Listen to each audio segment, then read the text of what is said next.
नमस्कार श्रोते मित्र हो. कथारस सादर करत आहे ज्येष्ठ साहित्यिक रामचंद्र सडेकर लिखित कादंबरी हुंदका.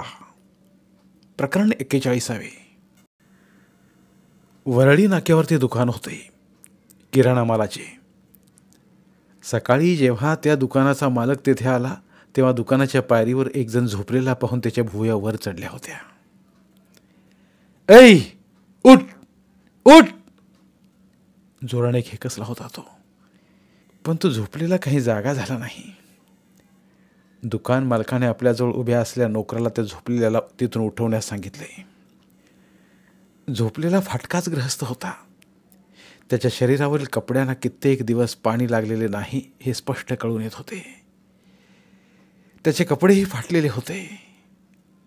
तो दुकानाकडे तोंड करून कुशीवर झोपला असल्यामुळे त्याचा चेहरा मोहरा दिसत नव्हता. मालकाच्या आज्ञेनुसार नोकर पुढे सरसावला.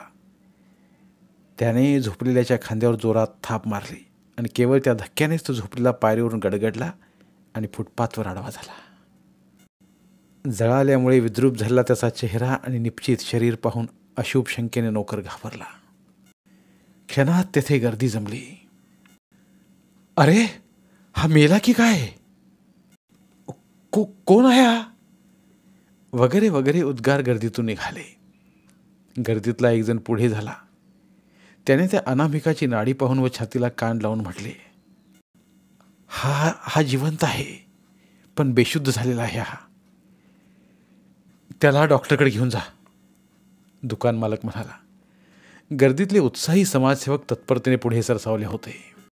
काहींनी तर हळूच काढता पाय घेतला होता. मुंबईत दुसऱ्याच्या लफड्यात नाहीतरी लक्ष घालतो कोण? समाजसेवकांपैकी एक जण सरळ दुकान मालकाकडे आला होता. टॅक्सीसाठी पैसे दे. मी? का म्हणून? कारण तो तुझ्या दुकानाच्या पायरीवर झोपला होता. पण यात माझा... बकबक करू नकोस. यायला दुकान उघडलेस तर हा मुर्दा तुझ्याच दुकानात बसवीन. दुकान मालक घाबरला. हा तरुण बोलल्याप्रमाणे वागणार हे ओळखून निमूटपणे त्याने 20ची नोट त्या तरुणाच्या हवाली केली. शिवाय त्या विभागात त्याला दुकान चालवायचे होते. तेथील उपद्रव मूल्य असणाऱ्या तरुणांशी जमवून घेणंच त्याला भाग होतं. टॅक्सी थांबून त्या अनामिकाला मागच्या सीटवर झोपवण्यात आला. सबनीसांच्या हॉस्पिटलला चल, त्या तरुणाने टॅक्सी ड्रायव्हरला फरमावलं. अरे पण ते खाजगी आहे, त्याचा साथीदार म्हणाला. ते अशा केसेस घेणार नाहीत. त्याचा बाप घेईल, तो अँग्री यंग मॅन म्हणाला. साला, इथे माणूस मराला टेकला आहे आणि ॲडमिट करणार नाही. समाजाशी बांधिलकी आहे की नाही काही? सबनीसांचे हॉस्पिटल जवळ होते. डॉक्टर सबनीस नव्हते सकाळी. त्यांच्या हजर असलेल्या असिस्टंटने ती केस घेण्यास नकार देताच त्या तरुण समाजसेवकाने सज्जड दम भरला. असिस्टंटने तत्परतेने डॉक्टर सबनीसांना फोन लावताच तो तरुण सरळ डॉक्टरांशी बोलला आणि नाईलाजाने डॉक्टर सबनीसांनी आपल्या असिस्टंटला ती केस ॲडमिट करून घेण्यास सांगितले. डॉक्टर सबनीस साधारण 10च्या सुमारास हॉस्पिटलमध्ये आले. आठवणीने त्यांनी जबरदस्तीने ॲडमिट कराव्या लागल्या पेशंटची चौकशी केली आणि त्याला पाहण्यासाठी ते वार्डात शिरले. पेशंटला पाहताच ते दचकले होते. त्याच्या गंभीर अवस्थेमुळे नव्हे तर त्याच्या विद्रूप चेहऱ्यामुळे. हा चेहरा त्यांच्या पूर्ण स्मरणात होता.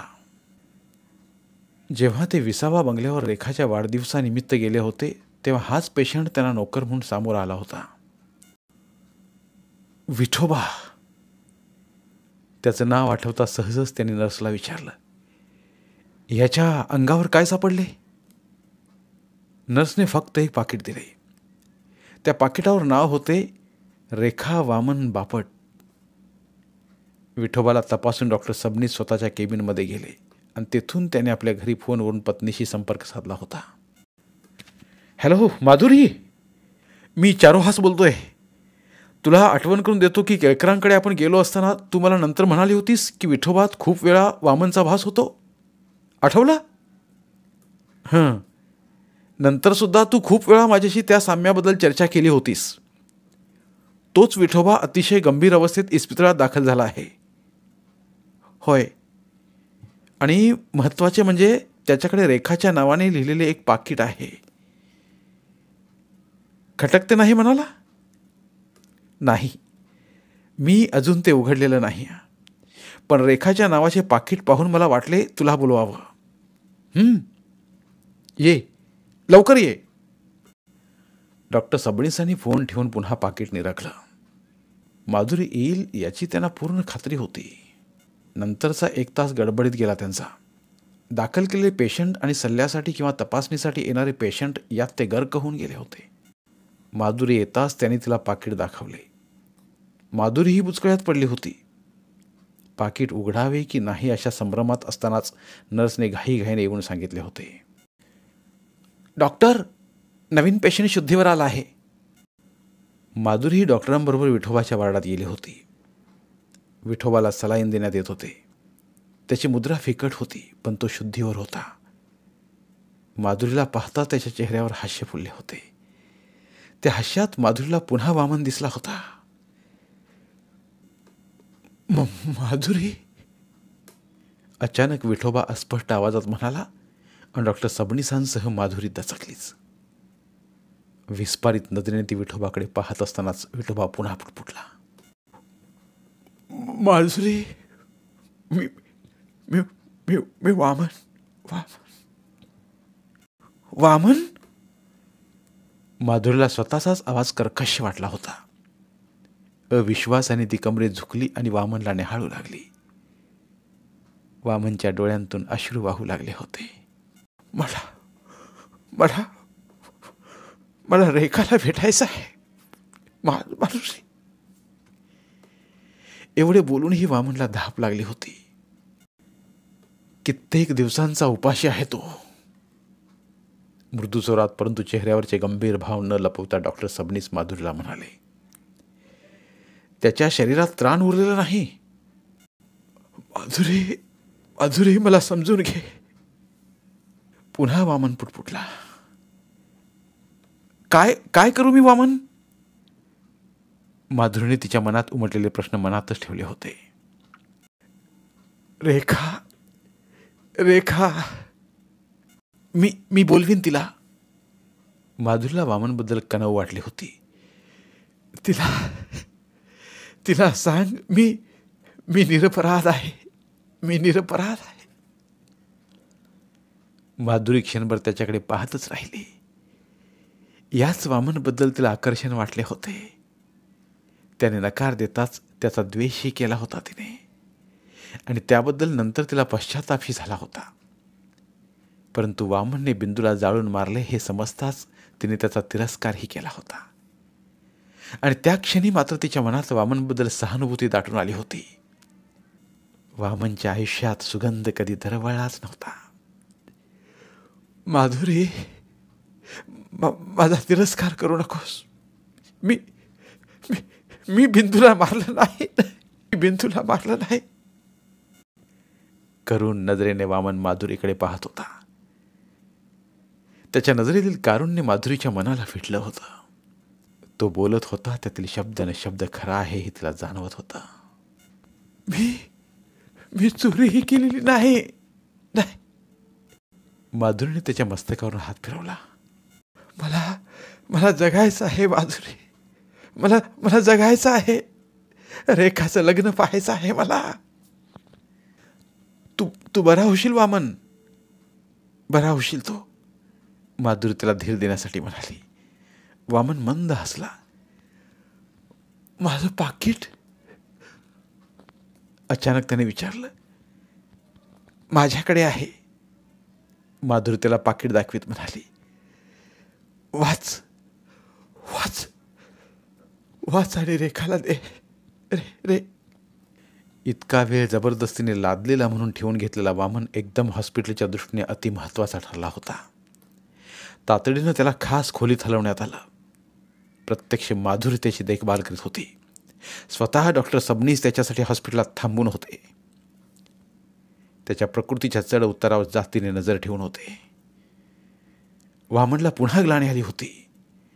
बेशुद्धीतच तो रेखा रेखा असे पुटपुटत होता.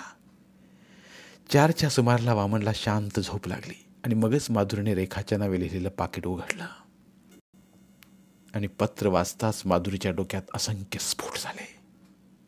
डॉक्टर सबनीसांनी पत्र वाचले आणि त्यांच्या ओठातून एकच शब्द निसटला होता, हॉरिबल, इट्स हॉरिबल. त्यानंतर पुढच्या काही क्षणातच वामन अचानक बेहोश झाला. चारुहास, चारुहास. माधुरी रडत होती. तो जगला पाहिजे, तू जगला पाहिजे, तू जगला. डॉक्टर सबनीसांनी माधुरीला जवळ घेतले होते. आणीबाणीची वेळ आहे माधुरी. तिचं सांत्वन करताना डॉक्टर सबनीस म्हणाले, मी माझ्या प्रयत्नात अजिबात कसूर करीत नाही आहे, पण खरं सांगू, या क्षणी देवाला आळवण्याची खरी गरज आहे. चारुहास, धीर सोडू नकोस. रेखाला घेऊन ये. पुढच्या क्षणी माधुरीची मोटार भर वेगात विसावा बंगल्याकडे धावू लागली होती. विसावा बंगल्यात भयान शांतता होती. नम्रताने रुद्रावतार धारण केलेला पाहून सर्वजण गप्प बसले होते. सुदेश एकटाच एका कोपऱ्यात खाली मान घालून बसला होता. नम्रता बेडरूममध्ये निघून गेली होती. शंतनुरावांनी वर्तमानपत्रात तोंड खुपसले होते. रेखा शकुंतलाबाईंच्या कुशीत शिरली होती, तर नागेश अस्वस्थपणे हाताच्या बोटांची नखे कुरतडत बसला होता. आपण बिंदूच्या मृत्यूत वामनला नाहक गुंतवला हे जर नम्रताला समजले तर काय घडेल याचा विचार करून त्याचा मेंदू शिनला होता. नम्रता बेडरूममध्ये उशीत तोंड खुपसून झोपली असतानाच भिकूने बेडरूमचा दरवाजा ठोठावला होता.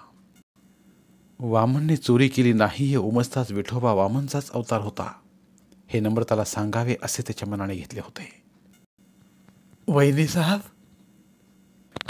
मला त्रास देऊ नकोस भिकू, पण जा म्हणते ना, तार स्वरात ओरडली नम्रता.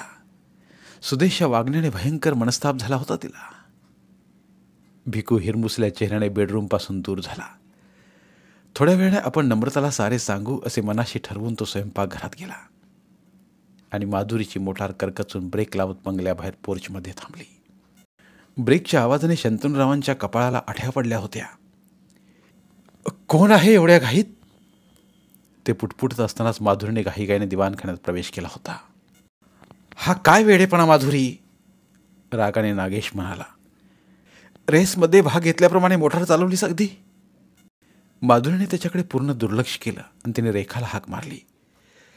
रेखा, रेखा. रेखा उठून तिच्याजवळ आली. माधुरीच्या आवाजाने नम्रताही बेडरूममधून बाहेर आली होती. माधुरीने रेखाला जवळ घेऊन थोपटले होते. तिच्या कृतीने रेखासह सारेजण चकित झाले होते. माधुरी, अशी अचानक? नम्रताने विचारले. विठोबाच्या संदर्भात आले आहे मी. पुन्हा विठोबा? तिरस्कारणे शकुंतलाबाई उद्गारल्या. विठोबाच्या बाबतीत आमची चूक झाली माधुरी, नम्रता हळव्या स्वरात म्हणाली. 16-17 वर्षांपूर्वीही अशीच चूक घडली होती नम्रता, आपणा सर्वांकडून. फक्त त्यावेळी नागेश त्याचा डाव व्यवस्थित खेळला होता आणि आपण सारे त्याच्या डावाला बळी पडलो होतो. नागेशने एक निष्पाप जीव उद्ध्वस्त केला. नागेशने. अचानक माधुरीचा आवाज कठोर झाला होता. नागेश, मी कोणाबद्दल बोलते ओळखलं? हं? नागेश हळूहळू उभा राहिला होता. त्याचं सर्वांग थरथरत होतं. मी वामनबद्दल बोलते. नागेशचा चेहरा काळा ठिक्कर पडला होता. वामनने बिंदूला जाळून मारलं नव्हतं, होय ना? नागेशनं आपला चेहरा हाताच्या उंजळीत लपवला. तूच बिंदूला फसवून तिची तू लिहिलेल्या स्टेटमेंटवर सही घेतलीस, होय ना? होय ना? नागेशच्या घशाला कोरड पडली. भूतकाळातले भूत आपल्या मानेवर येऊन बसतील याची कल्पनाही केली नव्हती त्याने. सर्वजण माधुरीने केलेल्या आरोपाने चक्रावून गेले होते. भयंकर आरोप होता तो. नम्रता अविश्वासाने नागेशकडे पाहत होती. रेखा मात्र नागेश जवळ गेली होती. सांग मामा, हे हे सारं खोटं आहे. बोल.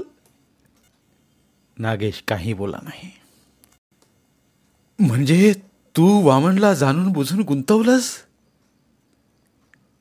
शंतनूरावांच्या स्वरात अविश्वास होता. Horrible, horrible. नागेश, कुठल्या थराला गेलास तू? नागेश हेलपाटतच उठला. नम्रताच्या नजरेला नजर देऊ शकत नव्हता तो. तिच्या नजरेचे तेज प्रखर वाटले त्याला. नम्रता, मला माफ कर, मला माफ कर नम्रता. मला स्पर्श करू नका तुम्ही. विजयसारखी नम्रता कडाडली. किती हीन पातळीवर उतरलात तुम्ही. तुम्हाला नवरा म्हणण्यास शरम वाटते मला. नम्रता, का असे वागलात तुम्ही? का असे वागलात? आवेगाने नम्रताने विचारले. त्याचं प्रायश्चित्त मी दर दिवशी घेत आलोय ग. आता मला दूर लुटू नकोस नम्रता. नम्रता, तुझ्याशिवाय मी जगू शकणार नाही. वामन भाऊजींना आठवा. त्यांनी आपल्या आयुष्यातील 14 वर्षे तुरुंगात रेखाशिवाय कशी काढली असतील याचा विचार करा. यापुढेही तुम्ही मी जगणार आहोत, पण त्या जगण्यात काहीच अर्थ नसणार. निर्दयपणे माणुसकीच्या नरड्याला नख लावणाऱ्याशी मी यापुढेही संसार करीत राहीन हा भ्रम आहे तुमचा. यानंतर आपण एकत्र असलो तरी वेगळेच राहणार आहोत. हो, जे अटळ होते ते अखेर घडलेच होते. स्वतःला दोष देतच नागेश बेडरूममध्ये शिरला होता.